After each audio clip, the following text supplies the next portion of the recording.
Joe Montana. When you hear the name, you think of clutch moments, Super Bowl victories, and an NFL dynasty that ruled the 1980s. But Joe Montana's story isn't just about his time with the San Francisco 49ers. It's also about his transition to the Kansas City Chiefs, a time when the legendary quarterback faced new challenges, yet still showcased the brilliance that made him a Hall of Famer. Joe Cool is often synonymous with the 49ers, and for good reason. His 14 years with the team were nothing short of extraordinary. He won 4 Super Bowl titles, earned 3 Super Bowl MVPs, and solidified himself as the comeback kid with some of the most iconic moments in NFL history. But in 1993, after battling injuries and watching Steve Young take the reins in San Francisco, Montana found himself in a new environment, the Kansas City Chiefs. The Niners traded their beloved franchise quarterback to the AFC West. It was a fresh start, but it came with its own set of challenges. So, how good was Montana in Kansas City, and why didn't he find the same level of success there? Before Montana arrived,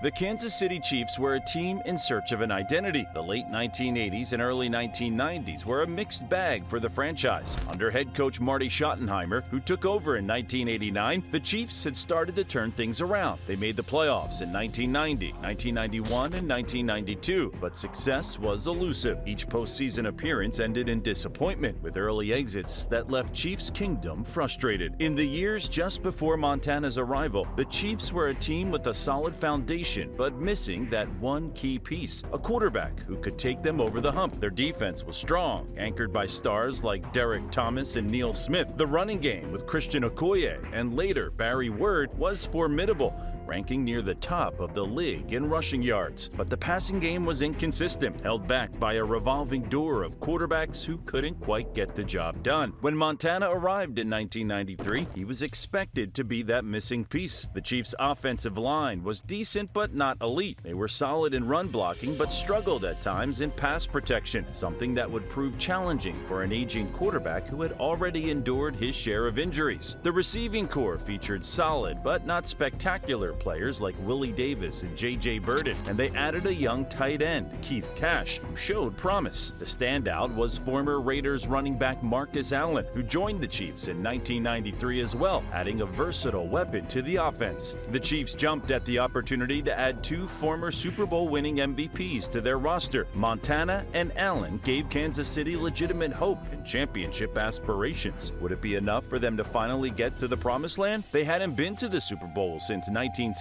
when head coach Hank Stram and quarterback Len Dawson led them to victory in Super Bowl IV. Montana quickly got to work and made an impact on his new team. In just 25 games over 2 seasons, he threw for over 5,400 yards and 29 touchdowns. His passer rating was a respectable 85, and he led the Chiefs to the playoffs in both years. But despite these successes, the road was tougher than it had been in San Francisco. In San Francisco, Montana averaged nearly 220 yards per game and had a passer rating of over 92. He was the engine of an offense that was loaded with talent: Jerry Rice, Roger Craig, Dwight Clark, and one of the best offensive lines in the league. The system was built around Montana, and he thrived in it. The 49ers' West Coast offense, designed by Bill Walsh, was tailor-made for Montana's quick release, pinpoint accuracy, and elite football IQ. It was revolutionary for its time, emphasizing short, precise passes that kept defenses off balance. Montana excelled in this system because it played to his strengths: calm under pressure, surgical decision-making, and a cool head in the most intense moments. The NFL was much different in those times. It was wild what defensive players could get away with. They brutalized quarterbacks. That is one of the central arguments to the great debate. Who is the NFL GOAT, the greatest of all time? Is it Joe Montana or Tom Brady? People say that Brady wouldn't have lasted in Montana's era. Others say that Joe wouldn't last with a more advanced league overall. Today's players are more athletic and knowledgeable, but what do you say? Share your thoughts in the comments. We look forward to responding to you. When Montana moved to Kansas City, things were different, starting with his number. The Chiefs mailed 3 jerseys to Montana prior to his arrival. One was number 3, his number from Notre Dame, which the Chiefs had retired in honor of Hall of Fame kicker Jan Stenerud, who offered to let him wear it. Another was number 19, which Montana wore in youth football and also briefly in training camp of the 1979 season with San Francisco, and the third was number 16, which Hall of Fame quarterback Len Dawson offered to let Montana wear since the organization had retired it. Montana respectfully and honorably declined both Dawson's and Stenerud's offers and wore 19 instead. A grand memory back to Montana's arrival. During the Chiefs' first off-season practice, the Chiefs' defensive players all remained behind after their team session concluded to watch the offensive team practice because they wanted to see Joe Montana play. That's what those guys thought of the trade. Gave everybody hope we could win a championship. That's why it was such a special time. The Chiefs had a strong defense and a powerful running game, but their offensive line wasn't as dominant in pass protection as what Montana had been used to in San Francisco. The receiving corps, while reliable, lacked a game-breaking talent like Jerry Rice. And while Marcus Allen was an exceptional player, the offensive system wasn't as dynamic or tailored to Montana's strengths. In his first season with the Chiefs, Joe played 11 regular season games, completing 181 of 298 passes for 2,144 yards, 13 touchdowns, and 7 interceptions. Head coach Marty Schottenheimer pulled Montana aside before his first game at Arrowhead and told him to prepare for a volume he'd never experienced. Montana recalled, "Come on, Marty, I played in 4 Super Bowls. Played all over the place," he said, and Marty said, "Just wait. The thing that gets you is the whole stadium. When they sing the national anthem and when they say, 'and the home of the Chiefs,' still makes your hair stand up on your arms." Montana still had his moments of brilliance, no doubt about that. In the 1993 playoffs, he led the Chiefs to 2 dramatic comeback victories, including an overtime thriller against the Pittsburgh Steelers. He threw a clutch 7-yard 4th-down touchdown pass to Tim Barnett to send the game into overtime. Then, against Warren Moon and the Houston Oilers, he led the team to 28 second-half points, including 3 touchdown passes to earn the 29th fourth-quarter comeback win of his career. In the AFC Championship game, Montana and the Chiefs lost to Jim Kelly and the Buffalo Bills 30-13.